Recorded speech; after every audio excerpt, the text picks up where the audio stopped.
semua, kembali lagi dengan saya, Septia Raya Fendi, yang akan menjelaskan teknik ekstraksi, metode maserasi.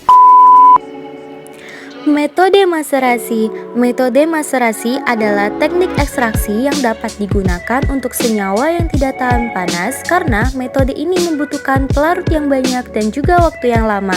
Berikut daftar alat dan bahan yang diperlukan: daun sirih, saringan, alkohol, wadah ekstraksi, dan batang pengaduk.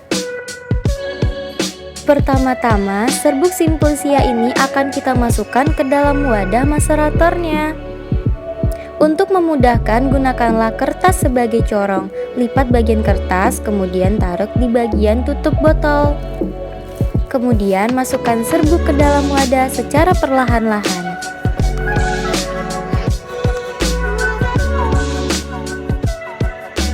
Kemudian kita akan menambahkan pelarut etanol 96% sebanyak 1000 ml. Nantinya pelarut ini akan dibagi menjadi dua, yaitu 700 ml digunakan untuk maserasi dan sisanya 300 ml digunakan untuk remaserasi. Setelah kita tambahkan etanol, kemudian kita aduk. Pengadukan ini akan membantu proses penyarian dari senyawa metabolis sekunder yang terdapat dalam simplisia daun sirih. Untuk maserasi, kita lakukan selama 3 hari. Jadi kita akan merendam simplisia daun sirih ini di dalam etanol selama 3 hari. Untuk setiap harinya akan kita aduk sesekali.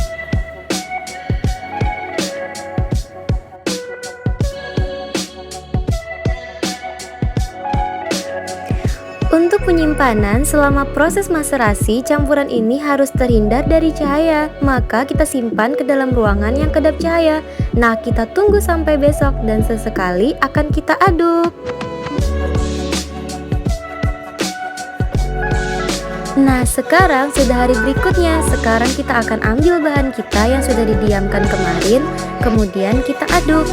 Jadi proses pengadukan ini akan membantu senyawa-senyawa metabolis sekunder di dalam daun sirih agar cepat melarut ke dalam pelarut yang kita gunakan, yaitu etanol 96%. Jangan lupa untuk maserat ini perlu disimpan untuk hari ketiga.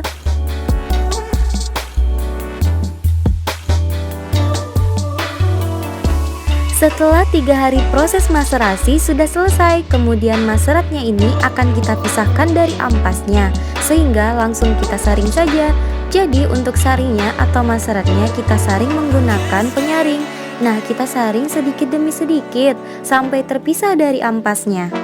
Untuk ampas yang tersisa, nanti kita akan lakukan proses penyarian ulang yang dinamakan remaserasi menggunakan pelarut sisa dari yang kemarin. Nah, untuk ampas yang tersisa ini kemudian kita tambahkan pelarut etanol sisa kemarin sebesar 300 ml. Prosesnya sama saja dengan maserasi, namun hanya didiamkan selama 2 hari sambil sesekali diaduk. Setelah 2 hari nanti, remaserasi ini akan kita saring dengan proses yang sama. Kemudian dicampurkan antara maserat yang pertama dengan maserat yang kedua. Nanti ekstraknya akan kita kentalkan dengan rotary evaporator. Terima kasih, selamat mencoba.